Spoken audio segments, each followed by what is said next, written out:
Since my favorite holiday ever, Halloween, is just around the corner, I thought for today we could dive into the history of Halloween, because I feel like many people don't know the history of Halloween, myself included, before this video. A lot of the history of Halloween was not recorded, so what we do know is technically up for debate. But either way, I'm going to do my best to give you guys some insight into how Halloween began and what it's all about. The word Halloween comes from the word hallow, meaning holy person, and een, which means evening before. So All Hallows Eve, which you may have heard before, this word was made popular by the Scottish poet Robert Burns, who titled his poem with the same name. All Hallows Eve was the day before All Saints' Day on November 1st, which Pope Gregory III designated in the 8th century to honor all saints. However, it did incorporate some traditions of the Celtic festival Samhain, or Summer's End. Now, Samhain is still celebrated today by people such as pagans, witches, and Wiccans, but the Celts were celebrating this day 2,000 years ago in the area of Ireland, the UK, and northern France. Samhain is the start of the new year in this tradition, which would start on November 1st. The 31st of October marked the end of summer and the harvest, and making way for the cold and the dark of winter to come through.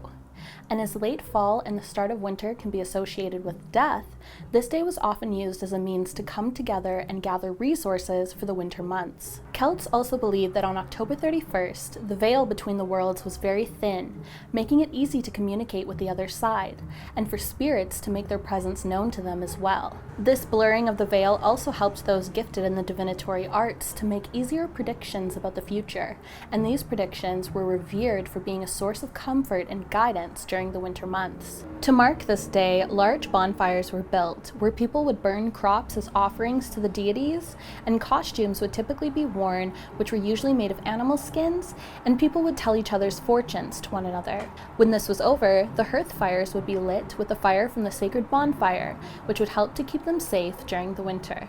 By the 9th century, when the influence of Christianity had spread, it essentially replaced the Celtic traditions, and November 2nd was then made All Souls' Day, which was a day to honor the dead, and had people dressing up in costumes, had bonfires and parades, and some believed that the church was basically trying to replace Samhain with a church-sanctioned holiday of the same capacity.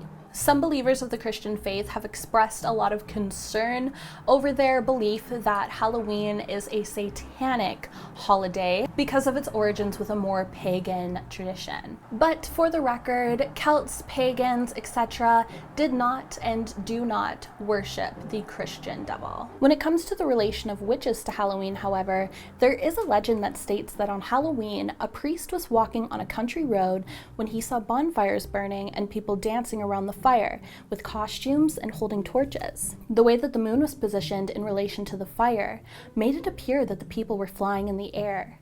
The priest then rushed to the village to tell everyone that witches were flying and evil was on its way. So this may be where the myth of witches on broomsticks comes from. Now, moving on to more modern times, Americans began dressing up and going door to door, asking people for food or money, which has essentially become today's trick-or-treat. And there was a movement to shift it away from being a holiday about ghosts, pranks, and witchcraft to something more community-based, with parties and other festivals. Local newspapers and leaders in the community were encouraging parents to take anything the least bit frightening out of the Halloween tradition, effectively causing Halloween to lose a lot of superstitious and religious trademarks that were so prevalent at the beginning of the 20th century. In the 1930s, trick-or-treating was also revived, as it was a fairly cost-effective way for the whole community to join in on the Halloween fun, and families could also prevent tricks from being played on them by giving the children in town little treats. But trick-or-treating may have predated this, as during All Souls' Day in England, the poorer people would beg for food and would be given pastries called soul cakes in return for their commitment to pray for that family's deceased relatives.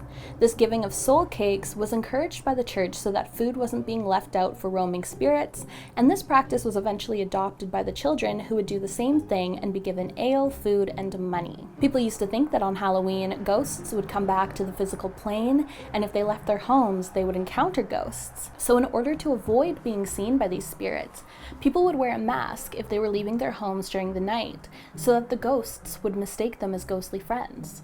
In addition to this, people would also place bowls of food on their front porches so that ghosts would leave them alone and stay away from their homes. Now, Halloween has always been known as a holiday abundant with magic and mystery, and this was a holiday where the Celts could feel closer to their deceased loved ones, and they would even set places at their dinner table to honor them and would light candles to help guide the traveling spirits back to the spirit world. Nowadays, the ghosts of Halloween are not particularly seen as being too friendly, and the common superstitions are weirder as well, such as black cats giving us bad luck. The black cat thing does go back to the medieval times, where people believed that witches avoided being seen by transfiguring themselves into black cats. Some other superstitions that may sound familiar include avoiding breaking mirrors, stepping on cracks in the road, and spilling salt. Another interesting side to touch on within the history of Halloween has to do with divination. A lot of the divinatory methods had to do with helping young women find their future husbands so that by the next Halloween they would be married. In Scotland, fortune tellers advised young women to name hazelnuts for each of her suitors and then throw the hazelnuts into the fireplace. And the hazelnut that burned to ash instead of exploding represented the girl's future husband. However, in some tellings of the story, the opposite is true. Another future prediction had young women toss apple peels over their shoulders in the hopes that the peels would spell out the initials of her future husband, or they would look into egg yolks floating in water as a way to learn about their futures, and would also stand in front of mirrors in dark rooms, holding candles and looking over their shoulders in an attempt to see their future husbands' faces, which sounds eerily familiar to Bloody Mary. And finally, I want to touch on the history of the jack-o'-lantern. So the story goes that one night, a local drunk named Jack trapped the devil inside of a tree by carving the symbol of the cross into the bark. In exchange for letting the devil climb down, Jack had him promise to never take his soul. The devil agreed, and he and Jack parted ways. From then on, Jack acted like a complete jerk, so when he did die, he certainly was not allowed into heaven. He then went to the devil, who reminded him of the deal they struck where he would not take Jack's soul. The devil then threw a piece of coal from hell to the dead man, who now had to live without a resting place. So with Jack having nowhere to go, he placed the burning coal in a turnip and used this as a lantern. He then set out, doomed to wander the earth until he could find an eternal resting place.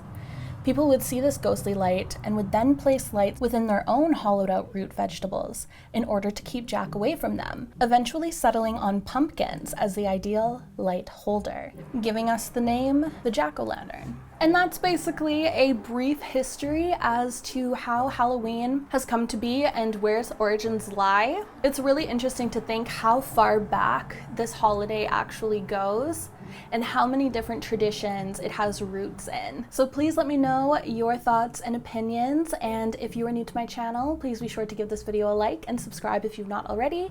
And as always, thank you guys so much for watching, and I will see you in the next video. Bye.